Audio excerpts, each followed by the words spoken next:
Depuis 2, 3 jours, peut-être un peu plus, quelque chose a changé. Tu le sens, pression dans la tête, comme un étau, un sommeil qui ne repose plus, une fatigue profonde, lourde, qui ne correspond à rien de ce que tu as fait dans ta journée. Des acouphènes, peut-être, une irritabilité que tu ne t'expliques pas, un brouillard plus présent que d'habitude. Tu te dis, c'est moi, c'est le stress, c'est la fatigue accumulée, c'est l'âge, c'est la météo, etc. Sauf que quand tu en parles autour de toi, tu t'aperçois que les autres ressentent la même chose, en même temps, avec les mêmes mots. Alors, peut-être que le problème ne vient pas de toi. Peut-être que le problème vient de ce qui se passe au-dessus de toi. Et c'est exactement ce qu'on va voir ensemble dans cette vidéo. Je suis Nadège Gorek, analyste, auteur, architecte des mondes qui décrypte les systèmes qui enferment. Et aujourd'hui, je vais te montrer celui que tu ne vois pas, mais que ton corps, lui, ressent déjà. Nadra, ce qu'on ne te dit pas. On va commencer avec cette vidéo qui circule sur les réseaux depuis quelques jours. Elle s'appelle Frequency Wars, guerre de fréquences. C'est une carte qui visualise l'activité électromagnétique en temps réel à la surface du globe. Et quand tu la regardes, tu vois quelque chose immédiatement. Il y a un épicentre, un point de convergence massif d'où partent des faisceaux dans toutes les directions. Cet épicentre, il est là, Afrique du Nord-Ouest, entre le Maroc et la Mauritanie. Et les faisceaux rouges, ces lignes d'émission, partent vers l'Europe, vers l'Atlantique, vers le continent africain tout entier. Alors évidemment, la première question, c'est qu'est-ce qui émet à cet endroit? Qu'est-ce qui génère une activité électromagnétique aussi dense, aussi concentrée, pile dans cette zone géographique? Et c'est là que ça devient très intéressant, parce que la réponse est publique, documentée, officielle, et que personne, dans aucun média, n'a fait le lien. Du 20 avril au 8 mai 2026, en ce moment même, pendant que tu regardes cette vidéo, exactement dans cette zone géographique se déroule le plus grand exercice militaire multinational jamais organisé sur le continent africain. Ça s'appelle African Lion 2026. C'est piloté par l'AFRICOM, le commandement américain pour l'Afrique, en coordination avec le Maroc. Et ce qui m'a frappé quand j'ai creusé les documents officiels, leurs propres documents, hein, qui sont publiés sur army.mil, c'est que le cœur de cet exercice, son axe principal cette année, c'est la guerre électronique, c'est-à-dire l'utilisation du spectre électromagnétique comme arme. Pas en théorie, pas en simulation, en grandeur nature, sur le terrain, avec les systèmes les plus avancés au monde. Et quand je dis grandeur nature, voilà de quoi on parle. 5 600 personnels militaires déployés, plus de 40 nations participantes, 4 pays hôtes, donc le Maroc, la Tunisie, le Sénégal, le Ghana, 19 jours d'opération continue. Mais les chiffres ne suffisent pas. Ce qui compte, c'est la nature de ce qui est testé. Parce qu'un exercice militaire classique, des chars, des fantassins, des hélicoptères, ça n'explique pas ce que tu vois sur cette carte. Ce qu'il explique, c'est le volet électronique, le volet invisible, celui dont on ne parle jamais. Et pour comprendre ce volet, il suffit de regarder qui est sur le terrain. Plus de 40 entreprises d'armement américaines participent à African Lion 2026. Et pas n'importe lesquelles. Lockheed Martin, le plus gros contractant de défense au monde, Raytheon Technologies, le spécialiste de la guerre électronique et des systèmes radars, Northrop Grumman, le maître du spectre, celui qui fabrique les systèmes de brouillage et de surveillance électromagnétique, Anduril Industries, l'intelligence artificielle appliquée aux drones autonomes, Shield AI, AI, les systèmes de combat sans pilote. Ces entreprises ne fabriquent pas des gilets pare-balles, tu l'auras compris. Elles fabriquent les outils de la domination du spectre électromagnétique et elles sont en train de les tester au-dessus de toi en ce moment. Et maintenant, je vais te lire une phrase, une seule, tirée d'un article de presse qui couvre l'exercice. Ce n'est pas sur un blog conspirationniste, hein, c'est un média de géopolitique. Le spectre électromagnétique marocain, relativement peu encombré, permet aux participants d'intégrer et de tester ces systèmes dans des conditions contrôlées. Je veux que tu entendes ce que dit cette phrase. Ils disent: on a choisi cet endroit précisément parce que le spectre y est propre. Personne d'autre n'émet dans cette zone, ou en tout cas relativement peu. Donc, quand nous, on allume nos systèmes, nos radars, nos brouilleurs, nos émetteurs tactiques, il n'y a pas d'interférence. Le signal est pur, il porte loin, il porte fort. Et loin, ça veut dire quoi? Ça veut dire la Méditerranée, le sud de l'Europe, là où tu vis, là où tu ressens cette pression depuis quelques jours. Et si tu doutes encore de la nature de ce qui est en jeu, voilà une deuxième citation officielle. Le spectre électromagnétique y est décrit comme, je cite, un véritable multiplicateur de force dans la guerre moderne. Multiplicateur de force. C'est leur vocabulaire, pas le mien. En français simple, une arme. Ils ne s'en cachent même pas. C'est écrit noir sur blanc dans leur propre document de communication. Alors maintenant, la vraie question, celle que personne ne pose. Pourquoi tu le sens? Comment des émissions militaires à des centaines de kilomètres peuvent affecter ton corps, ton sommeil, ta tête? Et c'est là que cette vidéo va te donner quelque chose que tu ne trouveras nulle part ailleurs. Parce que la réponse existe. Elle est publiée dans les plus grandes revues scientifiques du monde, par des chercheurs de Caltech, du MIT, d'Oxford, depuis 30 ans. Le problème, c'est que personne ne relier, hein, ces études entre elles. Chaque discipline reste en fait dans son couloir et c'est exactement ce cloisonnement en silo qui permet au système de faire ce qu'il veut sans rendre de compte et sans forcément que tu t'en rendes compte. Alors on va assembler les briques une par une. Première brique, la cavité dans laquelle tu vis.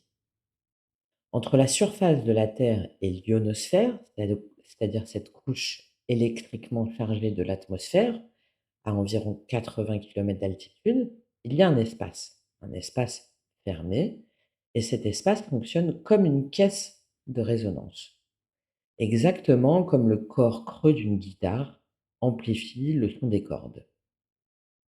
Ce qui fait vibrer cette caisse de résonance, ce sont les éclairs. Il y en a environ 50 par seconde sur la planète. Et ces éclairs excitent des ondes stationnaires dans la cavité, donc à l'intérieur, qui vibrent à une fréquence fondamentale de 7,83 Hz.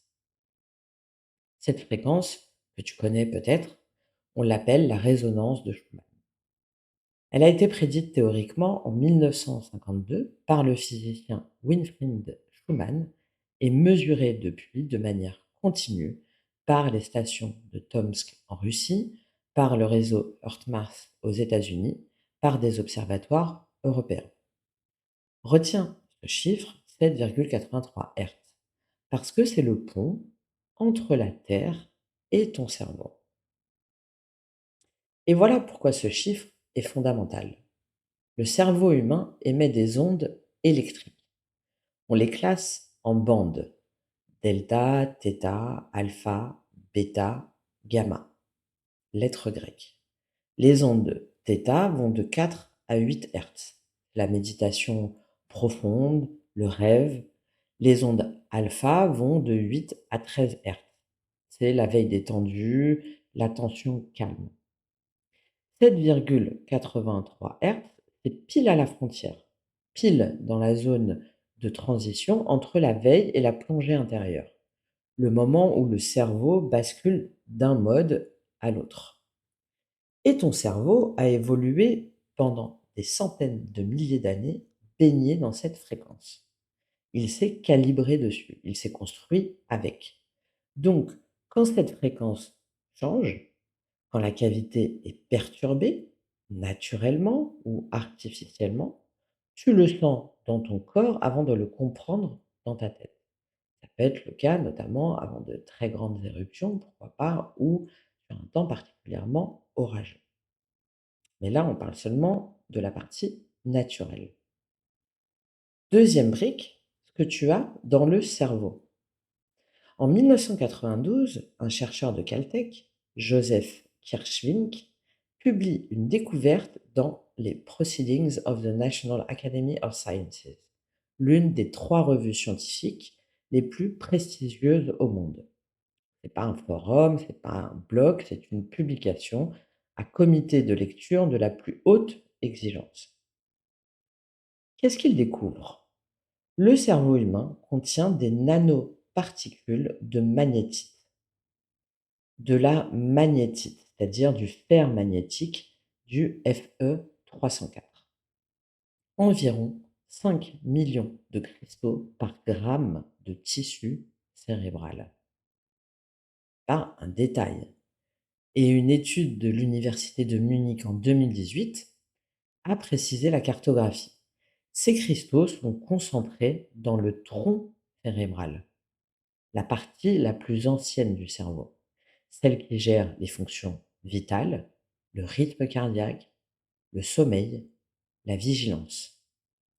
Ces nanoparticules répondent aux champs magnétiques externes. C'est leur fonction biologique. Donc tu as littéralement des aimants dans le cerveau. Et quand quelqu'un génère un champ magnétique puissant dans ton environnement, ces aimants réagissent physiquement, mécaniquement. Troisième brique, tes cellules. Les ions calcium sont les messagers secondaires universels dans toutes les cellules. Ils régulent à peu près tout. La contraction musculaire, la transmission nerveuse, la sécrétion hormonale. Abraham Liboff, à Auckland University, a montré que ces ions, ont une fréquence de résonance dans le champ magnétique terrestre et que des champs de l'ordre du micro-Tesla, donc des champs très faibles, hein, comparables à ceux que génèrent les perturbations géomagnétiques, modifient la façon dont ces ions traversent la membrane cellulaire. C'est-à-dire qu'il y a un double effet, aussi bien intérieur qu'extérieur, et que l'intérieur et l'extérieur interagissent entre eux. En clair, des champs magnétiques faibles, extérieurs, changent la manière dont tes cellules communiquent entre elles à l'intérieur. Et maintenant, assemble tout. Activité solaire, vent solaire chargé, compression du champ géomagnétique terrestre, modification de l'ionosphère, le plafond de la cavité, variation des résonances de Schumann, action sur la magnétite de ton tronc cérébral, perturbation de la résonance des ions calcium dans tes cellules. Du soleil à ton cerveau en 6 maillons, chaque maillon documenté par des dizaines, parfois des centaines d'études publiées. Et quand quelqu'un injecte artificiellement de la puissance dans cette cavité, par le haut, par les fréquences, avec des émetteurs militaires capables de modifier les propriétés de l'ionosphère, eh bien, il intervient sur toute la chaîne, sur toi, sur ta biologie, sans que tu le saches, sans que personne ne mesure quoi que ce soit. Et si tu te demandes si ça a des conséquences réelles, mesurables, quantifiées, voilà ce que disent les études. Une méta-analyse publiée dans la revue Stroke, la revue de référence mondiale sur les accidents vasculaires cérébraux, Stroke, c'est le participe passé de strike, donc d'éclater, a suivi 11 453 patients sur 16 millions de personnes années dans 5 pays: Australie, Nouvelle-Zélande, Royaume-Uni, France, Suède. Le résultat, pendant les tempêtes géomagnétiques fortes, donc naturelles a priori, le risque d'AVC augmente de 19% en population générale. et de plus de 50 chez les moins de 65 ans. Une autre étude américaine a analysé 44 millions de décès dans 263 villes sur 30 ans. Même résultat. La mortalité totale, la mortalité cardiovasculaire, la mortalité par infarctus, tout augmente pendant les perturbations géomagnétiques. Et tout ça, je le souligne encore, concerne uniquement les perturbations a priori naturelles du champ. Le Soleil qui fait son travail et pas une émission militaire ou autre focalisée. Alors, pose-toi la question. Si les perturbations naturelles, celles que le Soleil provoque tout seul, ont déjà ses effets sur la santé humaine, sur les AVC, sur la mortalité cardiovasculaire, qu'est-ce que peut produire une émission militaire intentionnelle à haute puissance, concentrée, dans le même spectre de fréquence, sur des populations qui ne sont protégées par aucune réglementation, qui ne sont informées par aucun média et dont personne, absolument personne, ne surveille l'état de santé pendant l'opération? Et tu sais quoi? Cette question-là a déjà été posée officiellement il y a 27 ans. En 1999, le Parlement européen a publié une résolution sur l'environnement, la sécurité et la politique étrangère. Et dans le point 24 de cette résolution, il qualifie HARP, H2ARP, la principale installation américaine d'émissions ionosphériques en Alaska, mais ce n'est pas la seule, de préoccupation mondiale. Le texte demande un examen indépendant de ses implications légales, écologiques et éthiques avant toute poursuite des recherches et des tests. Tu peux le vérifier, c'est sur le site officiel du Parlement européen. Point 24. Je mets tous les liens. Et tu sais ce qui s'est passé? Les États-Unis ont refusé de répondre. L'Union européenne a regretté ce refus. Et depuis, rien. 27 ans de silence, en apparence tout du moins. Et c'est là que tu comprends le mécanisme.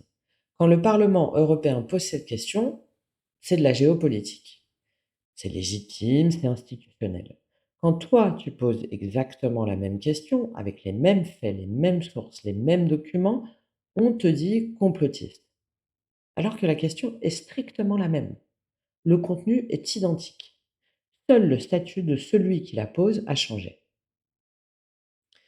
Complotiste, un mot pratique. Pas un argument, pas une démonstration, pas une réfutation scientifique. Un mot d'ailleurs qui dispense même de répondre. Un mot qui ferme le débat avant qu'il ne s'ouvre. Et c'est précisément pour ça qu'il existe. Les vraies questions, sourcées, factuelles et sans réponse à ce jour, elles restent. Où est l'étude d'impact sanitaire sur les populations civiles exposées pendant ce type d'exercice?